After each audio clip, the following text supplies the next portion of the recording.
will hear a number of different recordings, and you will have to answer questions on what you hear.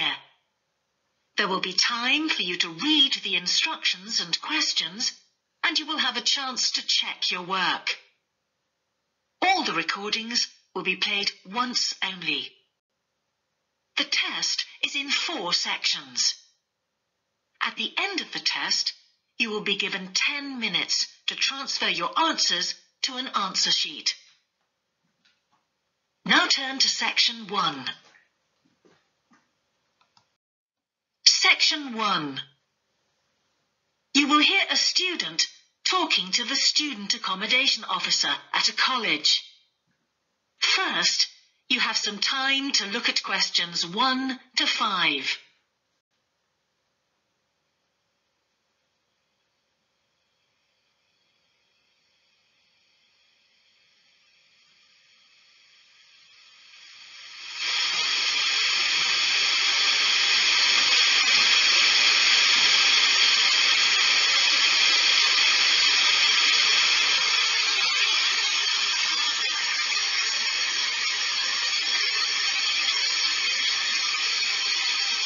You will see that there is an example that has been done for you. On this occasion only, the conversation relating to this will be played first. Good morning. Can I help you? Yes, I've just been accepted on a course at the university, and I'd like to try and arrange accommodation in the hall of residence. Yes, certainly. Please sit down. What I'll do is fill in a form with you to find out a little more about your preferences and so forth. Thank you. The student wishes to arrange accommodation in a hall of residence, so hall has been written in the space. Now we shall begin. You should answer the questions as you listen, because you will not hear the recording a second time. Listen carefully and answer questions 1 to 5. Good morning. Can I help you? Yes, I've just been accepted on a course at the university, and I'd like to try and arrange accommodation in the hall of residence. Yes, certainly. Please sit down. What I'll do is fill in a form with you to find out a little more about your preferences and so forth. Thank you. So, first of all, can I take your name? It's Anu Bhatt. Could you spell your name, please? Yes, ANUBHATT. Thanks. And could I ask your date of birth? The 31st of March, 1972. Thank you. And where are you from? India. Oh, right. And what will you be studying? I'm doing a course in nursing. Right, thank you. And how long would you want to stay in hall, do you think? Well, it'll take 3 years, but I'd only like to stay in hall for 2. I'd like to think about living outside for the 3rd year. Fine. And what did you have in mind for catering? Do you want to cook for yourself or have all your meals provided? That's full board.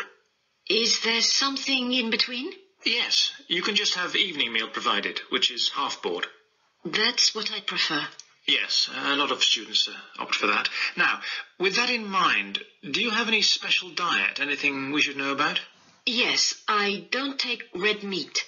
No red meat. Before you hear the rest of the conversation, you have some time to look at questions 6 to 10.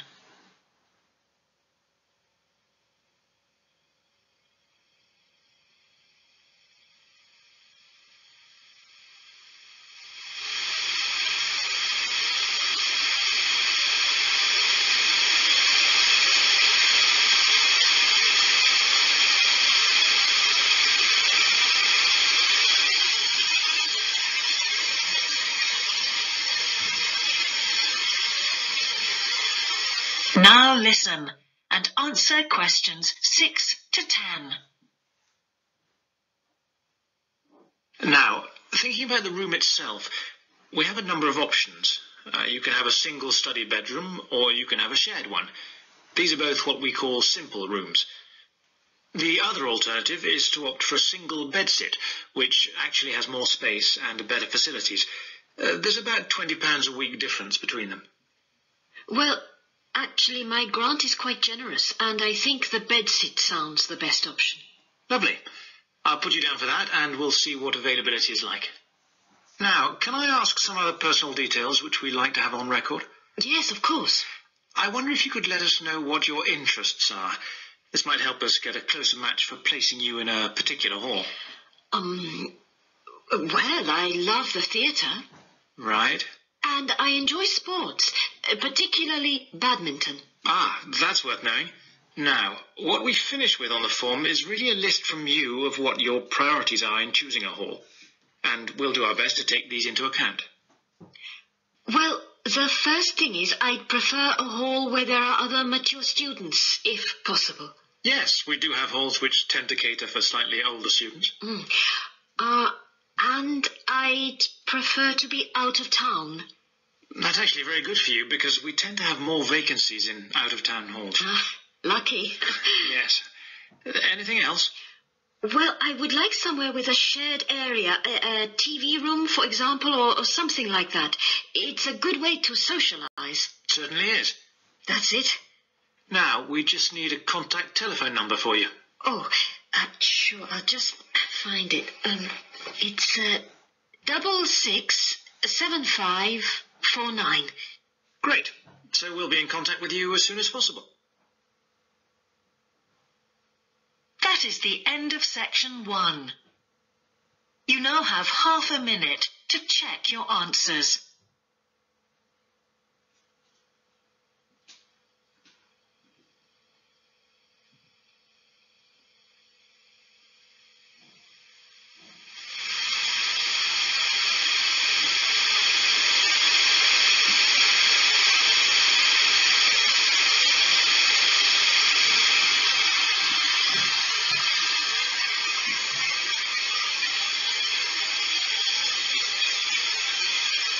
Now turn to section 2.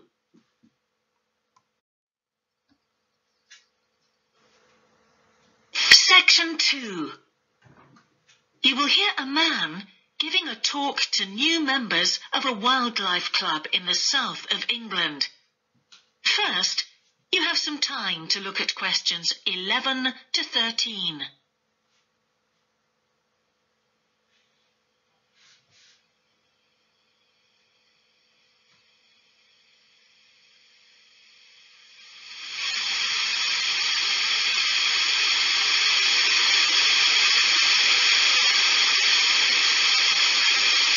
Now listen carefully and answer questions 11 to 13. Hello, I'm delighted to welcome you to our wildlife club and very pleased that you're interested in the countryside and the plants and creatures of this area.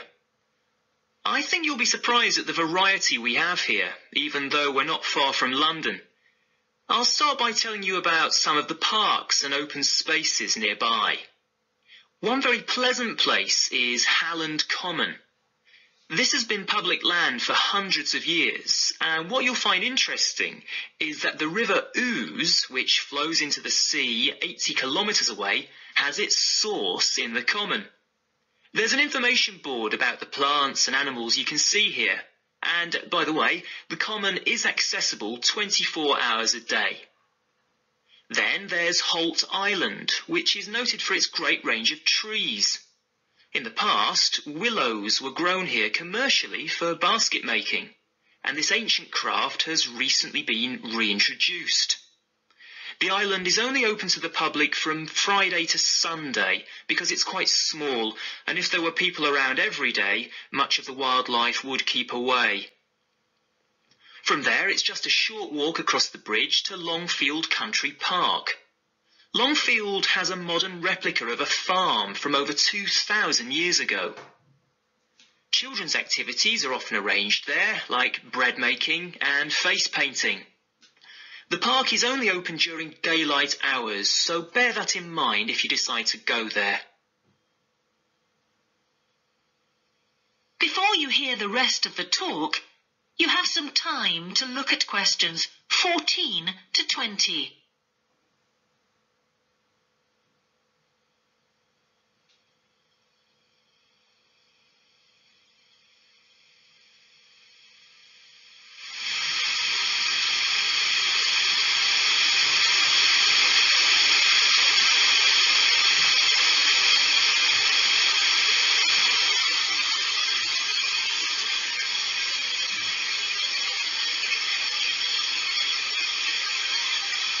Now listen and answer questions 14 to 20.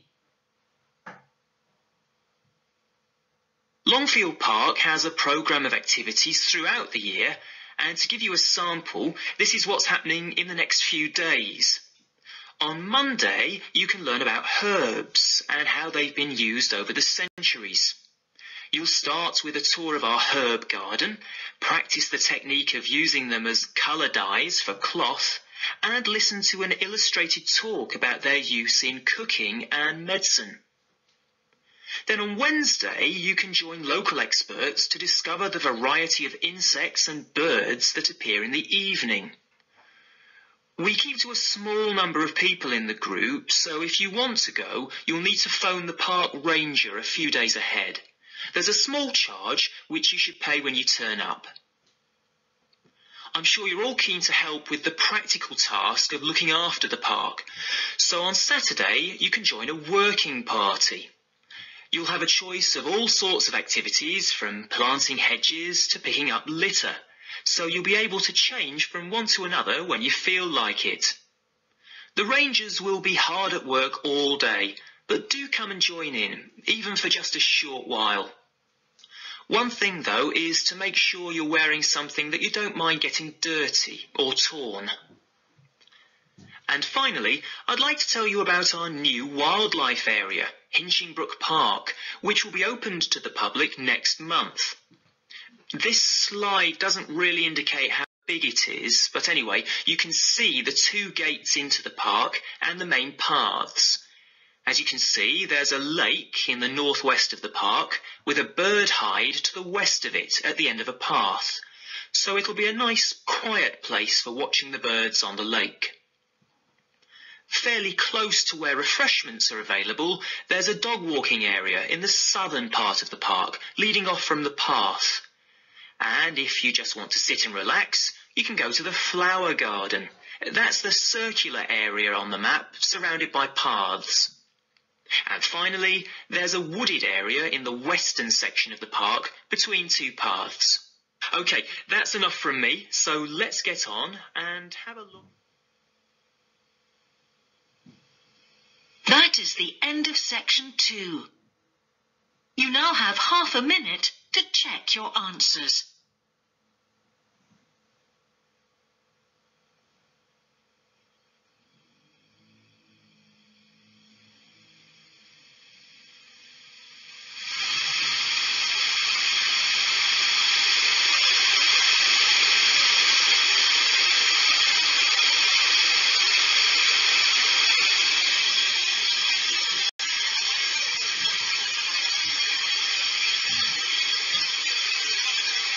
Now turn to section 3.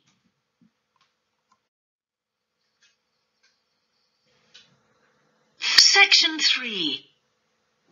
You will hear the Director of Studies in an English Language Centre and a student representative talking about their Self-Access Centre. First, you have some time to look at questions 21 to 24.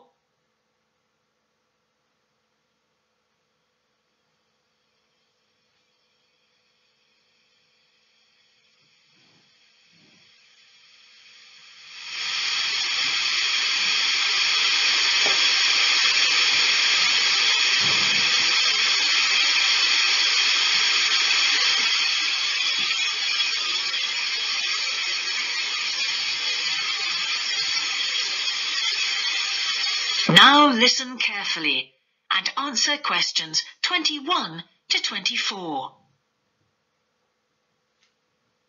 Hi, Ewan.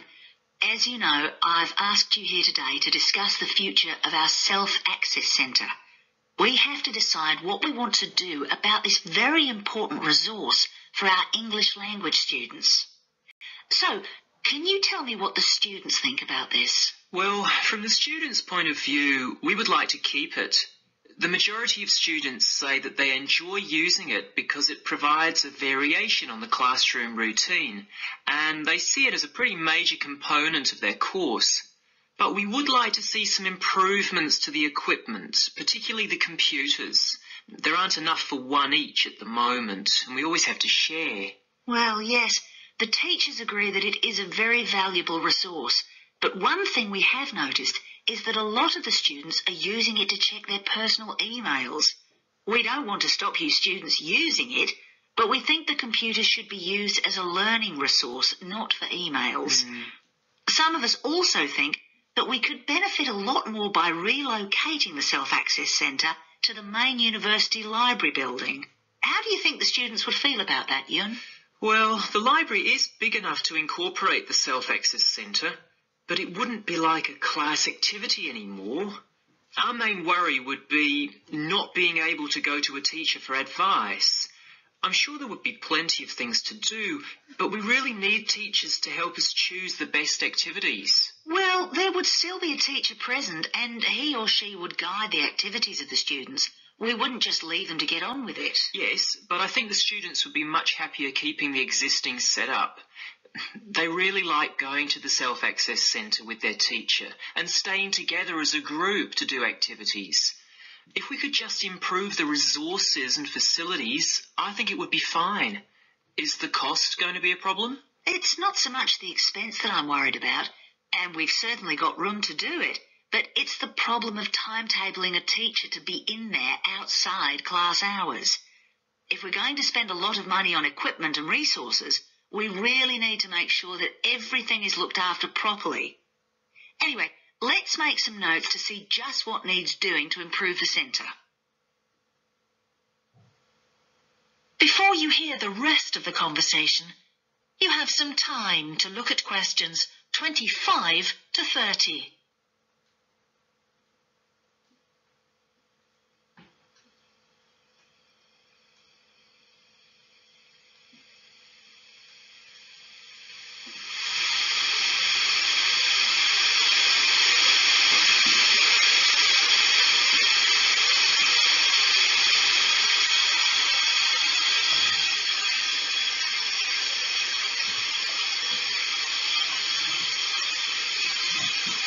Now listen and answer questions 25 to 30. Now, what about the computers? I think it might be a good idea to install some new models. They would take up a lot less room, and so that would increase the workspace for textbooks and so on. That would be great. It is a bit cramped in there at times. What about other resources? Do you have a list of things that the students would like to see improved? Yes, one of the comments that students frequently make is that they find it difficult to find materials that are appropriate for their level, especially reading resources. So I think we need to label them more clearly. Well, that's easy enough. We can get that organised very quickly. In fact, I think we should review all of the study resources, as some of them are looking a bit out of date. Definitely. The CD section especially needs to be more current. I think we should get some of the ones that go with our latest course books and also make multiple copies. Good. Now, I was also thinking about some different materials that we haven't got in there at all.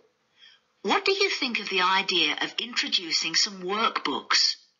If we break them up into separate pages and laminate them, they'd be a great resource. The students could study the main course book in class and then do follow-up practice in the Self-Access Centre. That sounds good. OK, now finally we need to think about how the room is used. I'll have to talk to the teachers and make sure we can all reach some agreement on a timetable to supervise the centre after class. But we also need to think about security too, especially if we're going to invest in some new equipment. What about putting in an alarm? Good idea.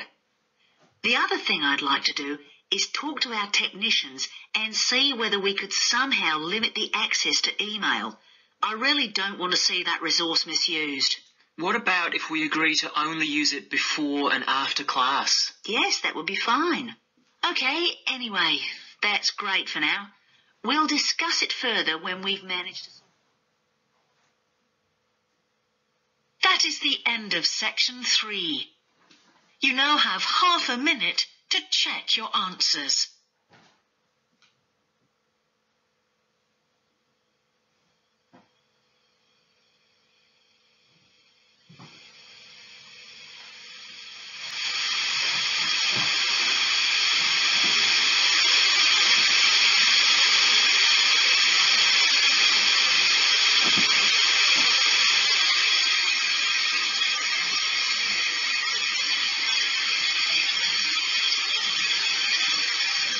turn to section 4.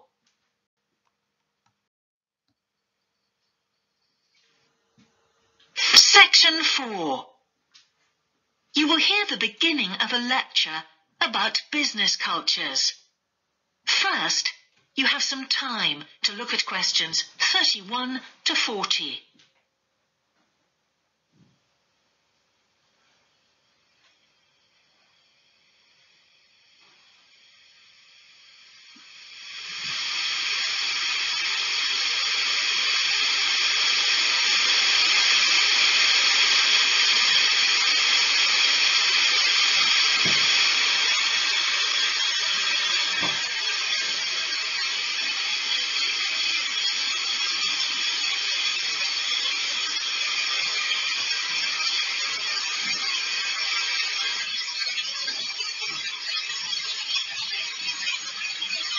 Now listen carefully and answer questions 31 to 40. Good morning, everyone. Now, whether you're going to university to study business or some other subject, many of you will eventually end up working for a company of some kind. Now, when you first start working somewhere, you will realize that the organization you've joined has certain characteristics. And we often refer to these social characteristics as the culture of the organization. This includes its unwritten ideas, beliefs, values, and things like that. One well-known writer has classified company cultures by identifying 4 major types. The first type is called the power culture, and it's usually found in small organizations. It's the type of culture that needs a central source of power to be effective. And because control is in the hands of just 1 or 2 people, there aren't many rules or procedures. Another characteristic is that communication usually takes the form of conversations rather than, say, formal meetings or written memos. Now, one of the benefits of this culture is that the organization has the ability to act quickly. So it responds well to threat or danger on the one hand, and opportunity on the other. But on the negative side, this type of organization doesn't always act effectively, because it depends too much on 1 or 2 people at the top. And when these people make poor decisions, there's no one else who can influence them. And the kind of person who does well in this type of business culture is one who is happy to take risks, and for whom job security is a low priority. The next type is known as role culture. That's R-O-L-E, not R-O-L-L, by the way. And this type is usually found in large companies, which have lots of different levels in them. These organizations usually have separate departments that specialize in things like finance or sales or maintenance or whatever. Each one is coordinated at the top by a small group of senior managers, and typically everyone's job is controlled by sets of rules and procedures. For example, there are specific job descriptions, rules for discipline, and so on. What are the benefits of this kind of culture? Well, firstly, because it's found in large organizations, its fixed costs, or overheads as they're known, are low in relation to its output or what it produces.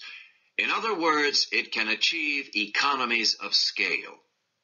And secondly, it is particularly successful in business markets where technical expertise is important. On the other hand, this culture is often very slow to recognize the need for change, and even slower to react. What kind of person does this type of culture suit? Well, it suits employees who value security and who don't particularly want to have responsibility.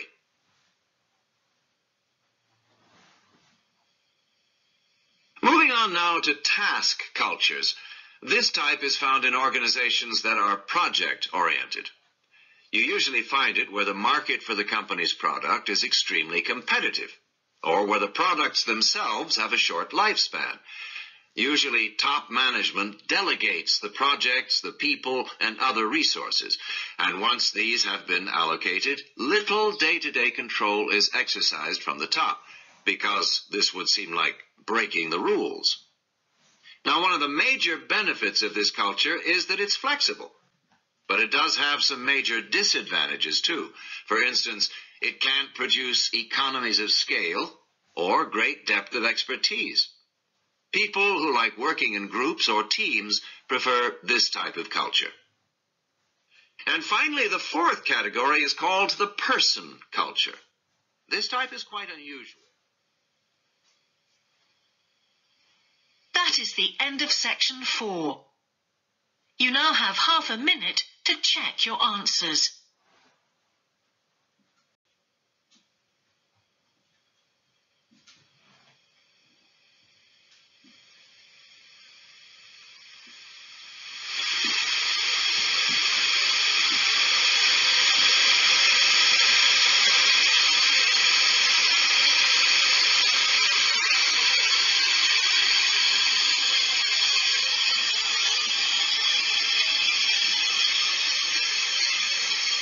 That is the end of the listening test.